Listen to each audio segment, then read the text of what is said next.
Hey, thanks for coming. Good morning. Hello, come on in. Thanks for having me today. What's your step? All right. Wow. The equilibrium's a little off in Yes. here. Yeah. Wow, this is Diagonal so cool. slant. Thank you so much for having me today. Of course. Thanks for coming. How are you this morning? Great. Great? Good. I love mornings. Yeah. So how did you guys start your day this morning? Well, I got a 2-year-old daughter, so she wakes up at around 7:30 on a good day. Wow. So I try to wake up an hour early to have a little bit of time before she wakes up to myself. But yeah. Yeah. What about you? Normally I'd start it with a cup of coffee and a strum of the old guitar. Uh-huh. But couldn't do that today. I had to be here. So I loaded up all the gear. Yeah. And here we are. Happy to be here. Do you typically wake up that early every day? Yeah. Mhm. Yeah, I do. Yeah. Early risers. Love it. Yeah. So how does it feel to be back at UC San Diego? I love coming back here, to be honest. We spent 4 years of our schooling here learning music, and yeah, I just love the architecture and just the nature and how open it is, and you walk everywhere. I love walking and being around here, yeah. Beautiful, I love being back. Like Jonathan said, it's got some serious mojo for us. It had a huge impact on our music, and That's awesome. the experimental elements of it that we employ. We learned a lot of it from here, and I just love the campus too. Yeah, beautiful place. Yeah. Can you describe UC San Diego in 3 adjectives? Yeah, I mean, I would say always on a sunny day, it's always cold here. So it's like cold weather, glass buildings, concrete structures.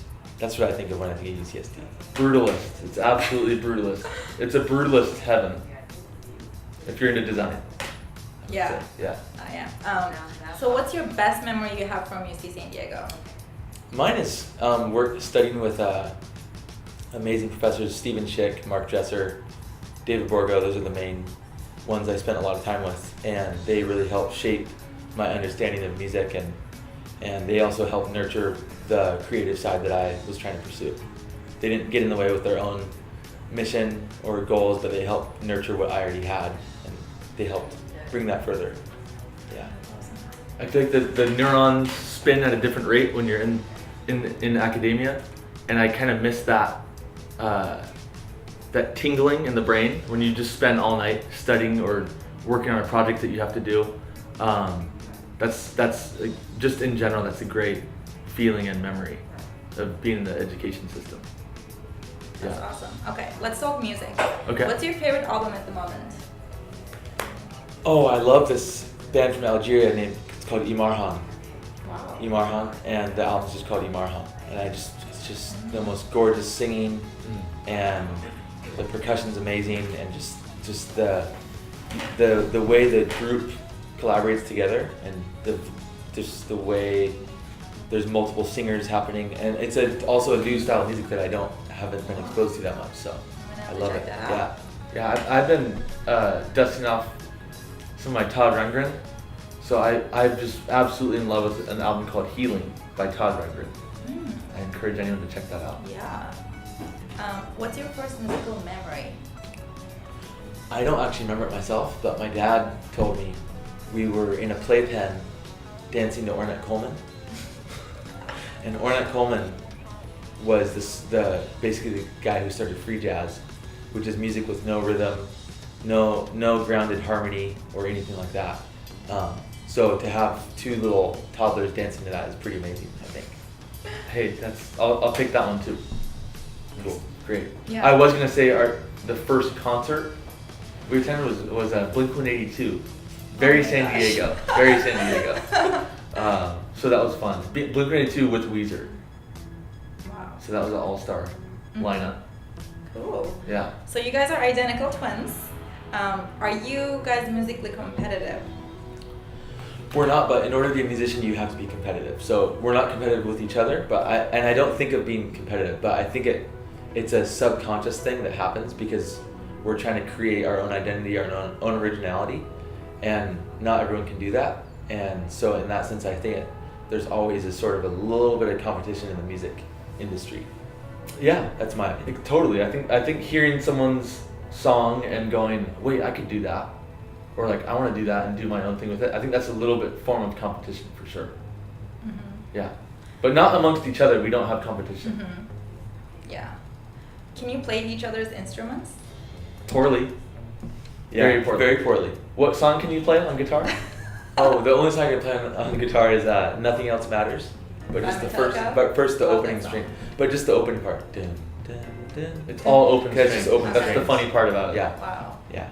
It's a musician's joke. Okay. Yeah. Have you ever traded places or tricked people? I wish The we golden did. question. I wish we know, did. that's one thing we regret not doing, and we can't really do it that much anymore because we don't look that. We're identical, but we don't look as similar as we did back when we were in school. Mhm. Do you think we look similar? You do. We do? Okay, because some people don't think we do. Some people ask if we're brothers or are we twins, and I say both. The one time we did switch was in high school, in history class, I think. But we just felt guilty for some reason. Like we didn't, yeah. Looks like you guys missed that chance. I know. I know. It's a regret. Yeah. So what's the best thing about being a twin?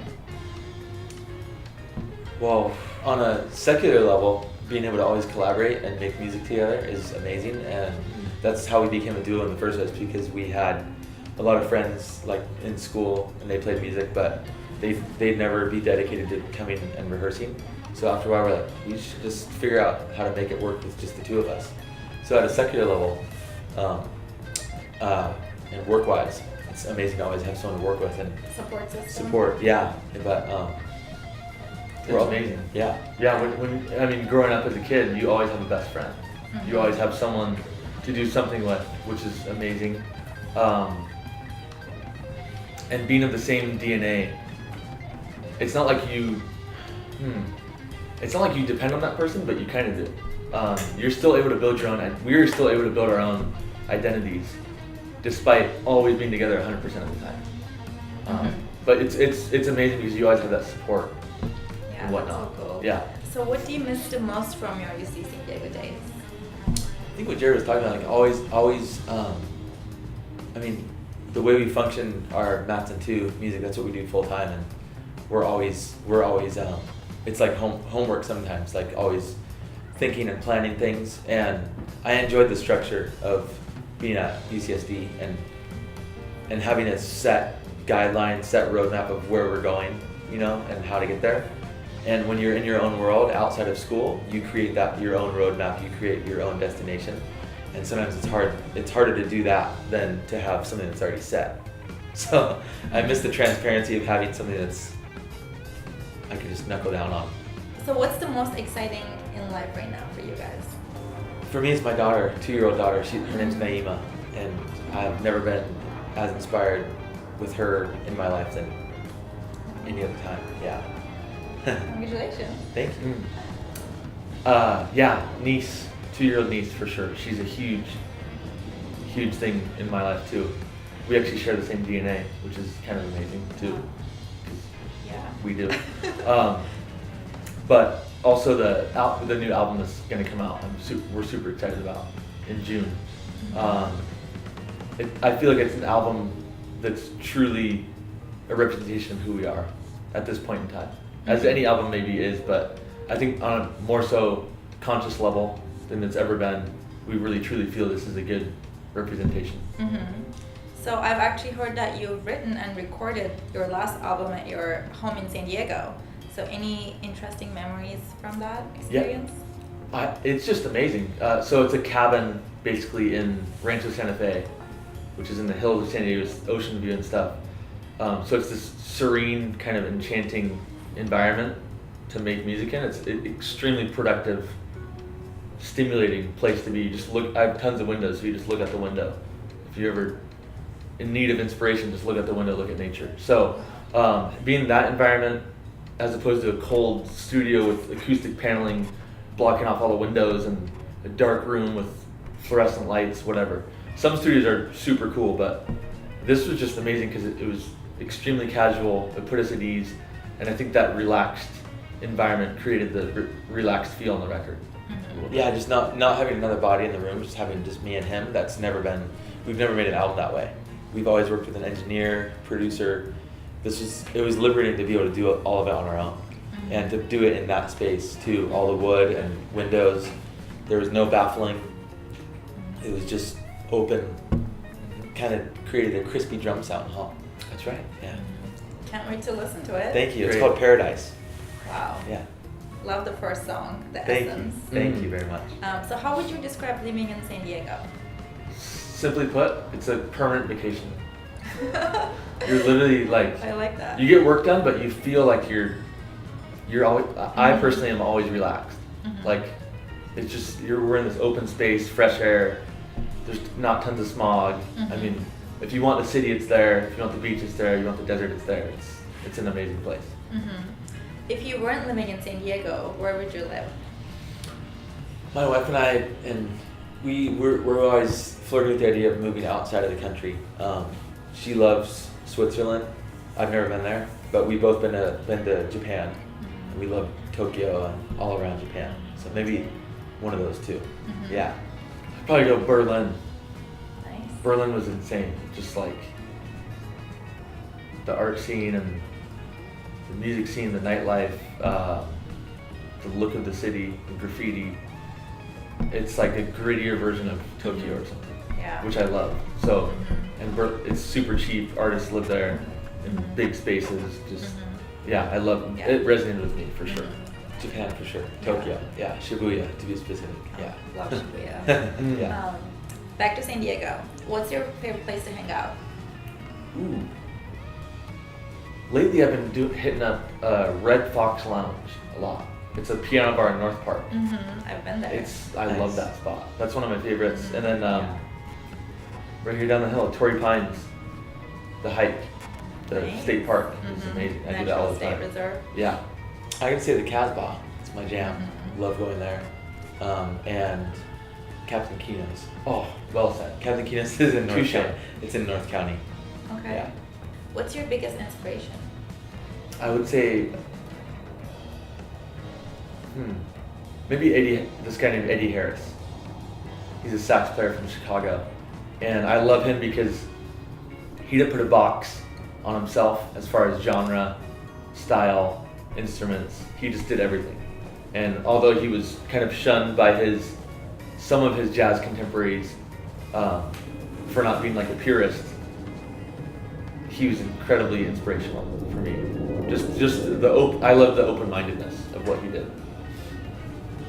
I think my inspiration, I'm just obsessed with my daughter. It's gonna be like every answer, but it's amazing to me to see how important music is by seeing the way a young child takes music in and how important that is for her development, her sense of confidence and developing her self-esteem and her identity. It's all a stem of her exposure to music. And for people who are thinking that arts aren't important in schools and whatever, I always think about the example of how crucial it is for kids as toddlers and whatever. If it's not important, then why is it so important for those kids in developing their minds? So it just reinstills me the power of music and creativity. What's your favorite song to cover? To cover? Ooh.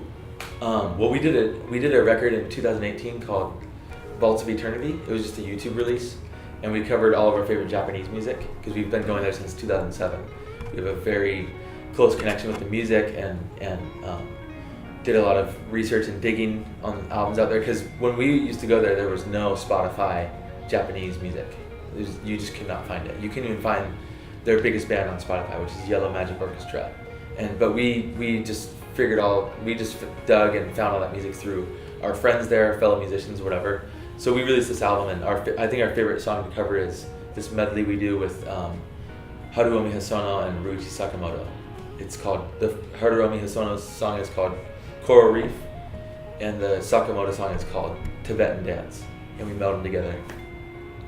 Yeah, That's awesome. Yeah, Coral Reef for sure is my favorite to cover. Yeah, I've listened to that album, by the way. It's Cool. really good. Oh, nice. Thank you. So what song do you love to cover? What would I love to cover? Sorry. No, that's the next question. Oh, okay. I see. Should we give it away? The Rundgren? No, I don't want to say that. See? You No, can why just say not? the artist name. Yeah, I want to cover a Todd Rundgren song, but I'm not going to say which one it is. You'll hear it. Right, okay.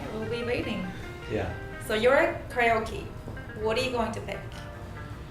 Oh, I'm horrible at karaoke. I usually pick Avalon by Roxy Music because there's a lot of instrumental breaks. But my wife always gets upset with me because I always pick the most depressing, sad songs. The other song I always pick is an amazing song by Elvis Costello and Burt Bacharach called Toledo. Super depressing. Super depressing. Yeah. Okay. I thought you were gonna say Celine Dion or something. Oh wow! I know. I'm not your average karaoke person. Yeah. I like to do Prince, I Would Die For You. Wow. Mm-hmm. Why do you like to do that one? Because I know the lyrics. It's the one I know the lyrics and I can really get into it. But what's the melody doing that? What do you mean? Isn't the melody just one note the whole song? No. Dun, dun, dun, dun, That's the dun, chorus though. dun. Oh, okay.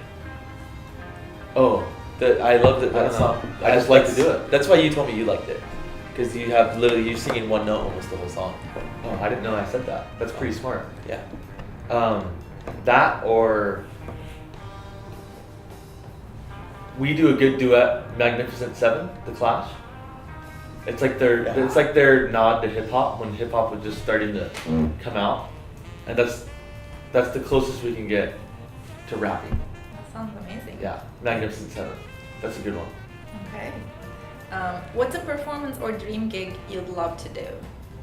Well, we met Bono at a wedding one time in LA, and he was amazing. And that's a long story in itself. But he really enjoyed our music, and we talked for a while. And I always thought it'd be rad. I always thought it'd be rad for him to ask us to support a tour. I love. We got a smile from Mike over there. Yeah, man. Yeah. I would love to do this jazz club in New York called the Village Vanguard, or even something like Carnegie Hall would be sick. Hollywood Bowl. I mean, there's a lot of places I'd love to play. Yeah, we'll be there. Yeah. So what's one song you wish you had written? John Coltrane's Giant Steps. Edgar Varese Ionization. You're about to go on a tour, right? How do you spend your downtime when you're on the road? There's no downtime, absolutely ever. We go to bed at 2 in the morning, wake up at 6, get breakfast, coffee, go to the next venue. As our friend Marco from Krungman says, back to work. How do you usually unwind? Or do you?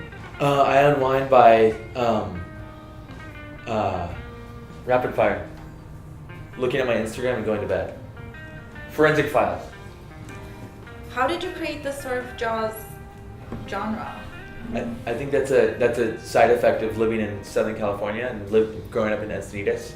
We never listened to surf music. We never covered any surf music, but people think we're surf music, which is cool. I think it's just because of where we're from. Mm-hmm. That's fine. Your latest single, Essence, and the music video is pretty amazing.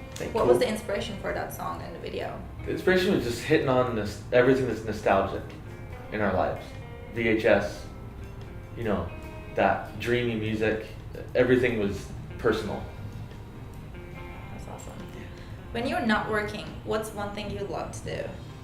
Hike.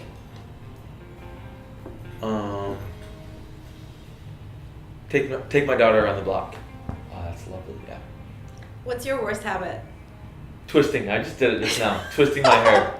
It's my worst habit ever. Me too. I can't do that. We're twins. Me too. What's your best habit? Ooh. Good flossing. I'm a great flosser. Floss every night. Same. Yeah. I make really good coffee. That's not really a habit though. That's a skill. Yeah. Thank you. What's the favorite part of your job? Playing the shows. Yeah, I honestly feel it's the thing I thrive at and the thing I'm best at, so it brings me joy to be able to do something I'm good at. I just quickly on that, I watched the Amy Winehouse documentary and the Avicii documentary, Mm-hmm. and I do too. the shows are what killed them. But to me, the shows, those give me life. Shows are amazing. I don't dread shows ever. Mm-hmm. If you were not musicians, what would you be and why? I'd actually probably be an architect because I love buildings and I love structures, and that's basically what I would want to be. Yeah. I think I'd be like some sort of detective or investigator because I'm really good at reading people. That's awesome. I trust my instincts a lot. That's great. what advice would you give to your 20-year-old self? I would say you should get out of your bubble, get out of your comfort zone, and we should have gotten on the road sooner. Yep. Playing music, touring sooner. Same. Like, get serious about music, and if you want to make music a business, how is it going to thrive? How is it going to thrive? You got to resonate with people. How are you going to resonate with people? Write music that's not only about yourself, but something that you can give to other people as well, that they can digest. What's the best piece of advice you ever received?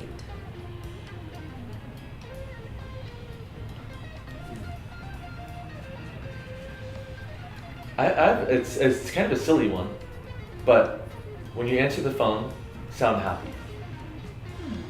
I love that. Like, if you answer the phone and you sound grumpy, like, who wants to talk to you? Yeah. What's your go-to look right now? Snoopy sweater? Casual, yeah. What's your favorite fashion trend of all time? Mod. All of the outfits in Blade Runner from 1994 director's cut. Awesome. Ridley Favorite Scott, movies. Harrison Ford, yeah. What show are you hooked on right now? What show? Ooh, the CNN Decades. Nice. All the decade You're documentaries. so smart. No, I for some reason I can't watch fiction right now. Yeah. You're way smarter than me. I'm just wasting away right now. My favorite show that I just finished was, well, I'm watching that new Idris Elba show where he's like a DJ and he's struggling. That's a good show. Cool. Yeah. What's your favorite book? Favorite book is Inherent Vice by Thomas Pynchon. My favorite book is Wind Up Bird Chronicle, Haruki Murakami. What's the most adventurous thing you've done? If I gotta wait that long, I've never done anything adventurous. I don't believe that. Ooh.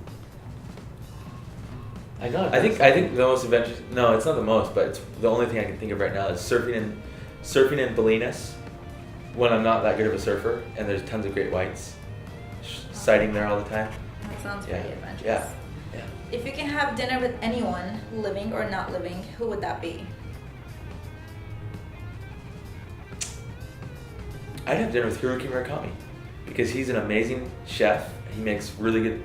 The way he writes about cooking in his books is amazing, and the reason why I got into his books is because he writes all the time about music. He talks about music all the time, and I think we'd have a great conversation. This is great. And imagine this table with Anthony Bourdain. Haruki Murakami, Anthony Bourdain, and us at the same Crazy. table. That would be lovely. Or Gordon Ramsay. Gordon Ramsay. Yeah. What drives you the most crazy? When I realize how bad of a communicator I am, and that is evident when you have a child and when you're married. My thing is like bad drivers. I just can't do it. Road rage literally gives me depression. How much lack of concern people have for each other. They just, I can't handle road rage. Yeah. Same. What is your biggest pet peeve? Road rage. My biggest pet peeve is when people don't mind their own business. Like, yeah, I don't need to expand. Yeah, on that. gossip. Yeah. Can you show me a hidden talent? Oh, let's do the face. Okay. We have a special face we make. Was there ever a time you felt nervous performing? We're not talent show in 7th grade. Yeah, but Yeah. after that we kind of weeded itself out. Yeah, we're just not nervous when we play. I love it's yeah. What's your favorite song to perform nowadays? I like playing a song that we wrote with Chaz called Star Stuff. It just gets us into this psychedelic zombies rock feel. Jimi Hendrix even. Just puts you there. I like playing our song JBS. Yeah, nice. Can you guys perform a song for us today? Let's do it. Oh yeah. Yes. Come let's on up. do All right. it. Thanks for coming to our humble Of abode. course. Thanks for having me, you guys. Of course.